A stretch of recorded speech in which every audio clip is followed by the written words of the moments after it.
Nazali nesengo lisusu ya kokutana ngai na bino pona kopesa bino basango olokota ya lingala babengi ngonga ebeti ya mukolo ya jeudi 10 mars 2022 na monga mukende bozibula ya basango. Son absence pourquoi le pour la commission était présent à l'Assemblée nationale Christophe Mbosso Kodia qui na audience na ba commission justice PP ya Senkope église du Christ au Congo elongo basola qui na etali maponami ya 2023 Iran Blembi abeti singonga.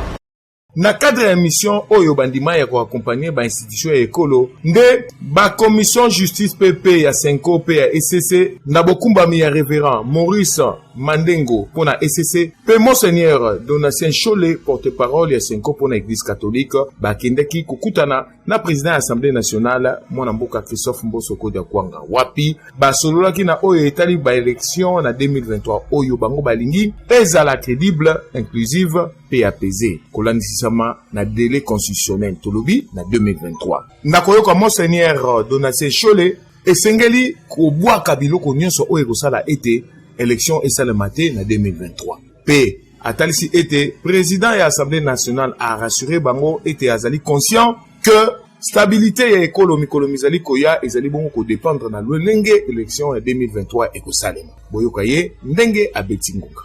Nous sommes habités par un seul souci, avoir les élections crédibles, inclusives, apaisées dans les délais constitutionnels en 2023. Et par rapport à cela, tout ce qui sera notre pouvoir moral, pastoral, pour pouvoir contribuer à cela, on le fera toujours. Et nos deux commissions ont travaillé à la feuille de route présentée par la CENI, qui a mentionné quelques contraintes qui engagent aussi le Parlement, contraintes relatives au cadre juridique, contraintes relatives au financement des élections, contraintes relatives à la volonté politique, et le Parlement se retrouve partout. Et donc nous sommes venus échanger avec le président.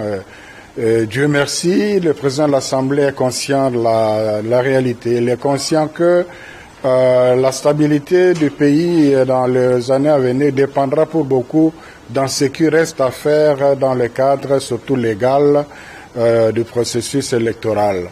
Il a mis en place, nous a-t-il dit, le groupe de travail pour y réfléchir, tout en rappelant à ce groupe-là que l'enjeu majeur de l'analyse, du traitement de projets de loi relatifs aux élections, c'est d'avoir les élections inclusives et apaisé dans le délai constitutionnel, et on devrait mettre de côté tout ce qui peut servir de prétexte pour aller au-delà du délai constitutionnel. Donc nous sommes là pour manifester notre volonté d'accompagner le pays, mais sans donner du crédit à ce qui amènerait le pays dans les difficultés. Mais tant mieux qu'on se comprend bien, Dieu est don, nous espérons qu'on peut aller dans la bonne direction. Ngonga ebeti. Totikali kaka na Assemblée nationale wapi président Mbosso Kodia ya makili susukaka mukolo ya mercredi 9 mars 2022 délégation à conseil supérieur de l'audio visuel et à communication CESAC na mukusi na bokamemi ya président Tito Ndombi na bobiminaye azama kite ko betisa ngonga bolanda. Les textes qui organisent le fonctionnement de notre institution, les conseils supérieurs de l'audiovisuel et de la communication, nous demandent de déposer périodiquement le rapport de nos activités au Parlement. Cela veut dire que texte oyo ezali ko organiser musana na biso CESAC ezali ko senga biso to déposer à chaque période rapport ya misala na biso na Parlement to lobi na Assemblée nationale pe na Sénat. Tina wana lelo to ye pa ya président de l'Assemblée nationale pe to pese rapport ya ba activité na biso rapport oyo etalisi ba acte de régulation oyo CESAC esali na mbula mobimba. Gestion et administration, gestion financière to pe misolo to zwaki boni pona CESAC na budget to dépenser boni pe to sali na yango nini. lisusu tozali kotalisa badefi oyo tokofaire face na yango mikolo mizali koya. Mokeli Mobeko atalisi ete liberté d'expression mbala moko mpe tolobi liberté ya presse ezali moko ya baliberté ya motuya oyo Mobeko likonzi epesi mwana nyonso ya Congo démocratique. C'est ça ezali na mission ya koassurer protection pe promotion ya liberté yango. Kasi ezali likambo moko complexe to pe likambo moko ezali na makambo ebele na kati. Pamba te tozali na plus de 600 titres ya ba journaux oyo ebimaka mokolo nyonso, ba radio ebele, ba télévision pe ebele, pe lisusu na boye ya ba média en ligne oyo ezali se kobima bakisa mutation to pe bokoti ya télévision na monde numérique yango ezali kotalisa ete c'est ça ezali na mosala moko ya makasi ya kosala. En plus, ezali na plus de 300 partis politiques ezali autorisés ya kosala na Congo démocratique.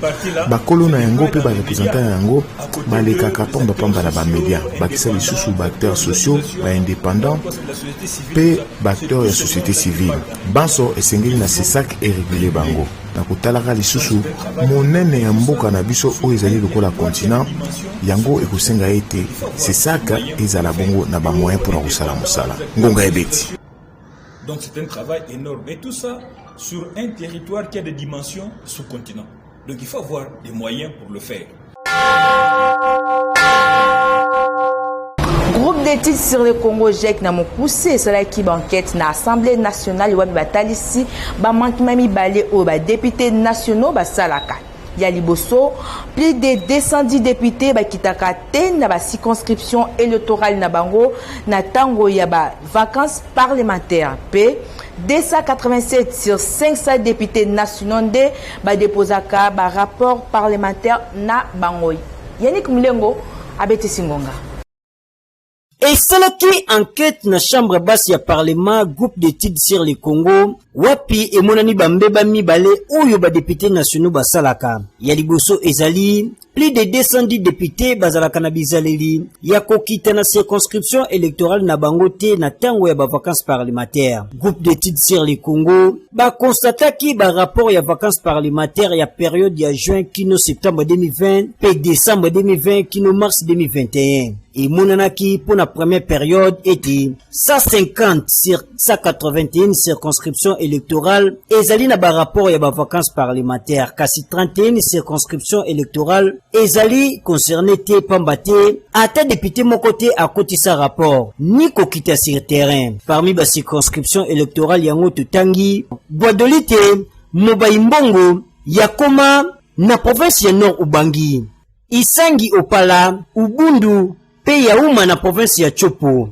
territoire ya Chikapa na province ya Kasai, wanande e monanaki kozala circonscription électorale oyo ezali la plus abandonnée et pas ya ba député oyo babimela kuna. Ata mokote ya ba député a pesa rapport ya vacances parlementaires. Nzokande règlement intérieur ya Assemblée nationale elobi ete na tango ya vacances parlementaires, chaque député est sengeli à séjourner pendant un mois na circonscription électorale na ye, na souka ya vacances parlementaires nde, député a kodressé rapport conformément na Kaneva oyo etiami na bureau ya Assemblée nationale pe ekozala déposé na bureau ya Assemblée nationale. Rapport yango ekozala na oyo etali vie politique, administrative, économique, sociale pe culturelle ya bantité. Et sengeli koyeba ete na Kinshasa sur 55 députés ya capitale kaka 27 nde ba déposa ki rapport na bango. Ngonga ebeti.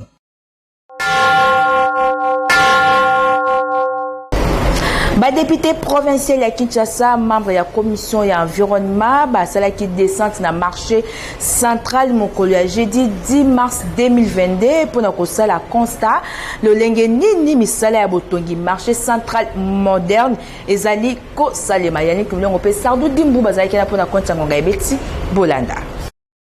Natina koyeba évolution ya misala ya botongi ya marché central moderne ya Kinshasa oyo ebandi kalate nde député provincial ya Kinshasa honorable Mboka Zala oyo azali pe présent ya commission environnement ya assemblée provinciale ya Kinshasa elongo na député provincial honorable Emmanuel Kengebeni oyo azali pe membre ya commission ya environnement basalaki descente mokolo ya jeudi 10 mars 2022 na zando ya monene.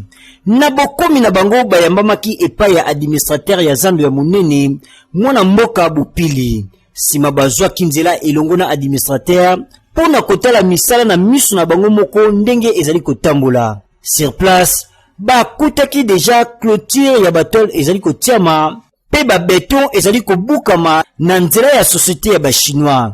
Esengeli koyeba ete misala oyo ya bobongisi marché central moderne ya Kinshasa ekosalema na ba entreprise mibali. Ba chinois oyo bazali wana pona kobuka pe ba français pona kotonga. Boyo Kangonga. Tozali satisfait na komona ete misala ezosalema tosepeli ndenge clôture na ezosalema et tomoni pe kuna basali mosusu ba chinois bazo continuer kokanga côté ya Rwakading et après simanango ba équipe française eya po ebanda musala ya ko élever marché na biso que yoko vivre réalité ndenge bandeko bakolana na etando ike oyo nyonso ezoko salema na kati ya grand marché sincèrement bakitsa mitema misala ezoko salema.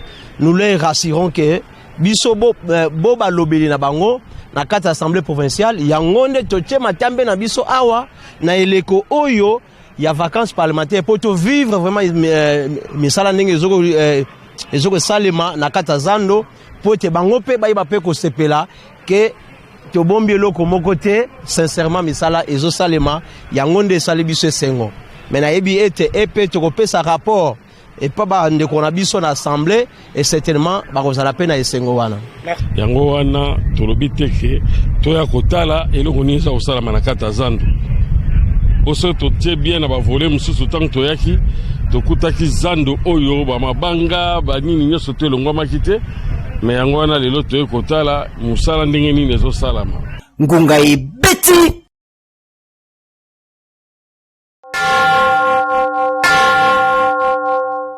Na justice esengeli koyeba ete décision finale ya verdict ya haut cour militaire et koyeba na bongo na date ya le 23 mars 2022 na wetali procès ya Floribert Chebe ya pe Fidèle Bazana Irene Bulembi azalaki na pona konti ngonga ebeti Bolanda. Et si koyeba na date ya verdict to date pour na haute cour militaire et katalikambo na o etali procès ya double assassinat à Floribert Chebe ya pe chauffeur na Fidèle Bazana. Date ya le 23 mars 2022 nde epesamaki pona yango na audience foraine ya le 9 mars 2022 na prison militaire ya Ndolo wapi ba clôturaki ba débat. Ministère public esengaki peine de mort pona commissaire supérieur Christian Ngoyi Kenga oyo tango wana azalaki mokambi ya bataillon Simba na ndenge organizaki pe aplanifiaki assassinat oyo. Pe 10 ans de servitude pénale pour na Jacques Mugabo na ndenge andimaki ko coopérer na justice pe ba situation mususu o ekitisi etumbu na ye pe acquittement pour na Paul Milambwe ndenge azalaki te tango bazalaki ko bongisa lolenge babo machebe ya pe lolenge asambaki deja na ebandeli ya procès na haute cour militaire yambo ete akima na libanda ya mboka. Et Sengel koyeba ete rendez-vous epesami bongo le 23 mars 2022 pour na moto ayeba etumbu na ye ngonga ebeti. Na sécurité numéro 1 ya ville province ya Kinshasa, le général Silvano Kasongo yambaki président ya Union nationale de la presse ville de Kinshasa mwana mboka Jean-Marie Kasamba na délégation na ye elongo basolola ki na oitali collaboration ya presse na la police boka ndenge ngonga betami epai ya Piris Pembele. ezalaki na ba installation ya commissariat provincial ya la police ville province ya Kinshasa nde numéro 1 ya ba journaliste ya ville province ya Kinshasa membre ya NPC mwana mboka Jean-Marie Kasamba pe délégation na ye ba yambamaki kitoko epai ya numéro 1 ya la police ya capitale Général Silvano Kasongo. Oyo ezalaki visite moko officielle. Na ebandeli basalaki nano séance de travail moko a huis clos na mwandambo ya ba membre ya ba équipe na bango. Simande basanganaki na ba officier supérieur pe subalterne ya la police nationale ville province ya Kinshasa na plénière. Wapi ba élément oyo ya la police ba profitaki pona ko présenter na numéro 1 ya UNPC ville province ya Kinshasa ba préoccupation na bango na o etali bongo presse. mituna oyo Jean-Marie Kasamba apesaki biano oyo esengeli na bobimi na ye Jean-Marie Kasamba abetisaki ngonga.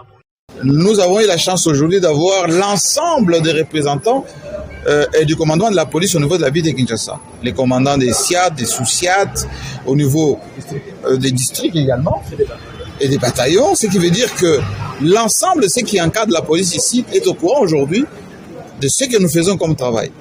Mais aussi l'UNPC Kinshasa, représenté par nous, les 3500 journalistes sont informés désormais qu'il y a un travail de collaboration avec la police. Donc, nous, en tant que presse, nous attendons une franche collaboration.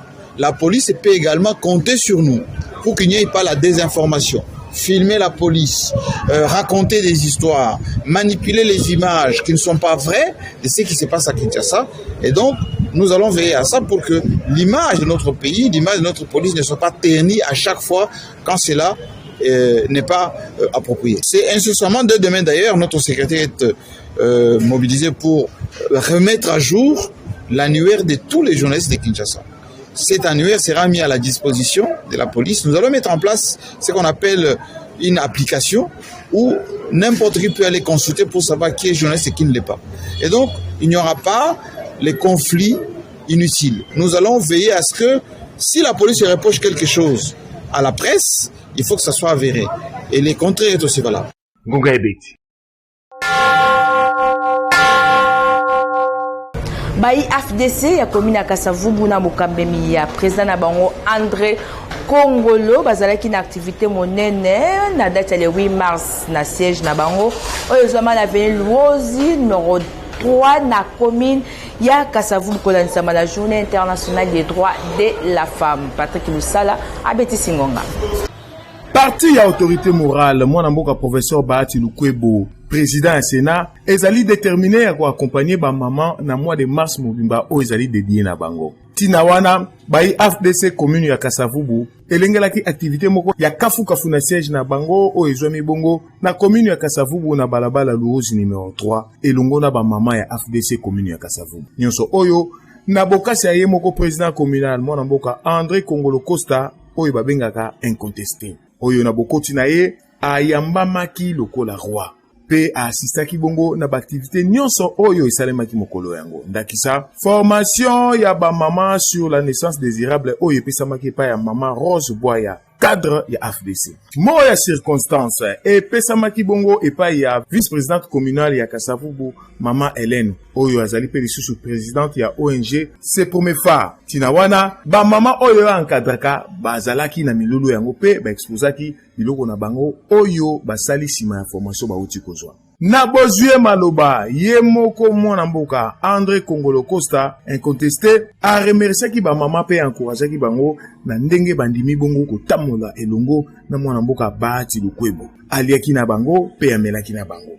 Mama Florence cadre na niveau national na AFDC ayaki pe kofete elongo na ba mama kaka na milulu yango pe azangaki te kobetsa ngonga.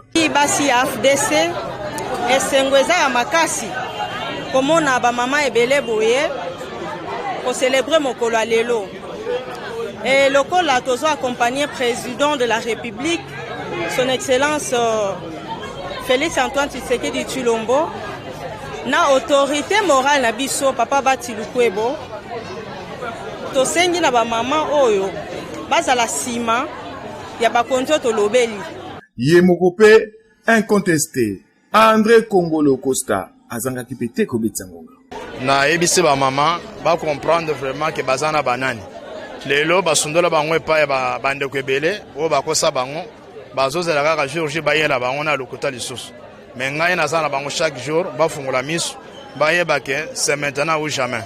Nasuka président visita kibongo ba œuvre nyonso o ezala kibongo exposé kuna epa ya ba mama ya Sepromefa. Ngonga ebeti.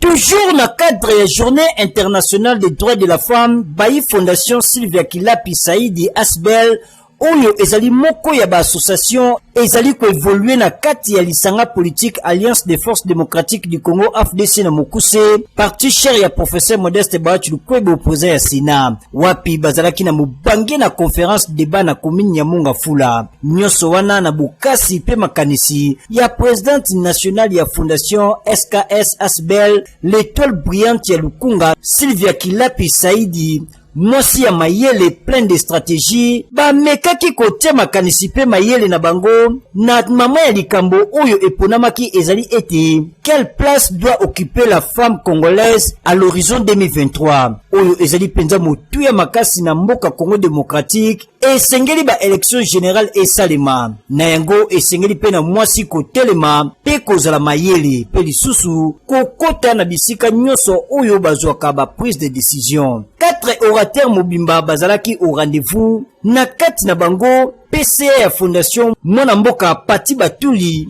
pe mama Micheline Tambwe oyo bazali ba cadre na kati ya regroupement AFDC allié na nyoso boyo kayemoko présidente Sylvia Kilapi Saidi ndenge abetisi ngonga. Moi si il faut ayeba ba droit na ye parmi ba droit wana toza na droit moko eza ultime eza vraiment makasi eza que droit ya ko voter. Moi si nyonso faut à voter.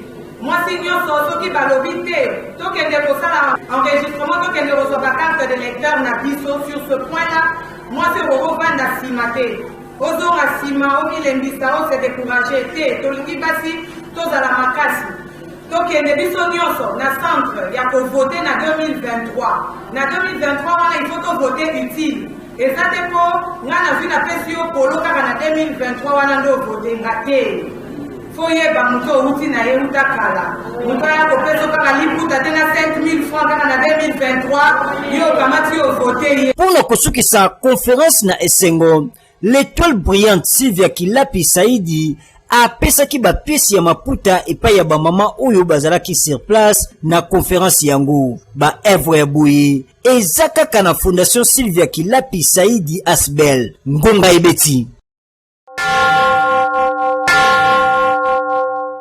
nawe etali basango ya libanda esengeli boyeba ete Ukraine ezwi mokano ya kozongisa basoldat na ye o bazalaka na ekolo Congo démocratique na kati ya MONUSCO po ete bakende ko défendre mboka na bango face à invasion oyo Russie esali. Na basango o ni nazuningisa kosukisa basango olokota ya lingala babengi ngonga ebeti ya mokolo ya jeudi 10 mars 2022 soki bosepela kibozo nsamato na équipe technique o songa kibiso po tokoma na banda kuna bino sima ya caméra tozala kibongo na Sardu Dim édition esima makina Yannick Mulengo bongo na montage Teddy Agbada mokolo ya lobi mijalu akokitana nga pona kopesa bino basango mususu olokota ya lingala Kimia Kolonzambe omabota na bino totiki ebonga na sango ya mawa.